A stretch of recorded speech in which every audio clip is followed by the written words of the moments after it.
In this video, we're going to look at fitting a Poisson regression model to the medical expenditures data using R. I've already imported this data and attached it. Recall that this data is measured on the individual level, that is, we've recorded the number of times the event has occurred for each individual, and it's count data, meaning everyone has been followed for exactly 1 year, so we can look at the number of occurrences rather than having to work with the rate. For the sake of jumping into things, we're not going to define a research question right now. We're just going to look at how to fit a model in R, how to get the output and interpret it and work with that. We've already talked a lot about model building and variable selection procedures in regression models, and here is no different. So to do so, I'm going to use a y or outcome variable of OFP. This is the number of visits to a physician in a year. And recall, everyone has been followed for exactly 1 year. We're going to use x variables of health. This is the self-perceived health status, recorded as average, excellent, or poor. Average being the reference category. Gender, recorded as male, female, females being the reference, and school, the number of years of education. So let's look at fitting a Poisson regression model. I'm going to save it in an object called Poisson Model 1. To do so, we make use of the glm command, as we did with logistic regression, except here we specify that the family is Poisson, and this is the way of letting R know we want to fit a Poisson regression model. So you'll recall that there's lots of generalized linear models. Logistic being one, Poisson being another. The other syntax for the model is the same as it was for all of the regression models that we've looked at. We're going to estimate OFP as a function of health, gender, and school. So let's submit that here and look at a summary of the model output. We can see, similar to logistic regression, we get the null deviance. This was the same concept as the total sum of squares. And the residual deviance. This was the same concept as the sum of squared error, or the unexplained deviance. We're also returning the AIC for the model, and then we can see up here the model coefficients. So this is all as it was before. The model's intercept, the coefficient for excellent health, the coefficient for poor health. Recall, average health is the reference, so that's part of the intercept. The coefficient for male, females are the reference, and the coefficient for the number of years of schooling. So in a separate video, we're going to take this model output and work with it.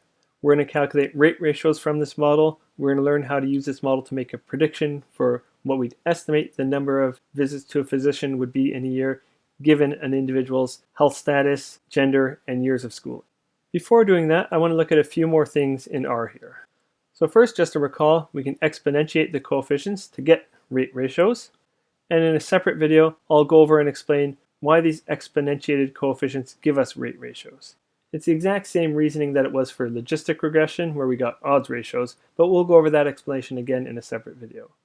Now I just want to add a quick note that, say, for the health variable, the reference category is average health. And I actually think that this is a good category to use as the reference, because we can look at how do the number of visits change if health is excellent or if health is poor relative to average. But I do want to look at how we can change the reference category, and in my example I'll look at how we can change the reference to be poor, mostly for the sake of demonstrating how to change the reference category. So what I'm going to do is create a new variable. I'm going to call it health2, and I'm going to make poor health be the reference.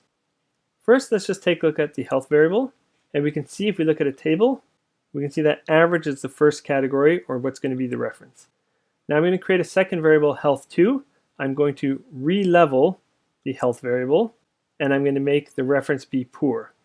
And I just want to point out, we could re-level the health variable itself and not create a new one. The reason I'm creating a new variable is, through the rest of these videos, I want to work with the health variable as it is, with average being the reference. So I'm going to create a new variable that has poor being the reference. So let's submit that command here.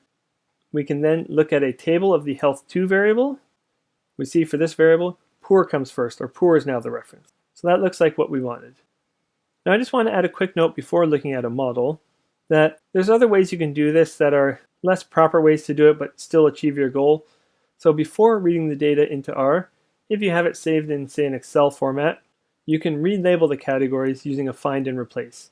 So for example, we could label the first one as AA poor, the second one as BB average, and then CC excellent. And that's going to have them be ordered poor, then average, then excellent. If you recall, the categories get ordered alphanumerically. So this is sort of an ugly way to do it, but it gets the job done. And an important point is, when you're working in R, only you are looking at your output. So if you want to do things in this more hacky way, that's completely fine. So now let's just look at fitting the model using the health2 variable, the reparameterized version. So I'm going to call that Poisson model 2. I'm going to fit that here and look at a summary of it. And we can see with the model coefficients, we now have a coefficient for how the number of visits changes for average health relative to poor and excellent health relative to poor being the reference. So through the rest of these videos, we're going to work with average being the reference, as I do think that makes a bit more sense, but I just wanted to show how we could change the reference category if we wanted to.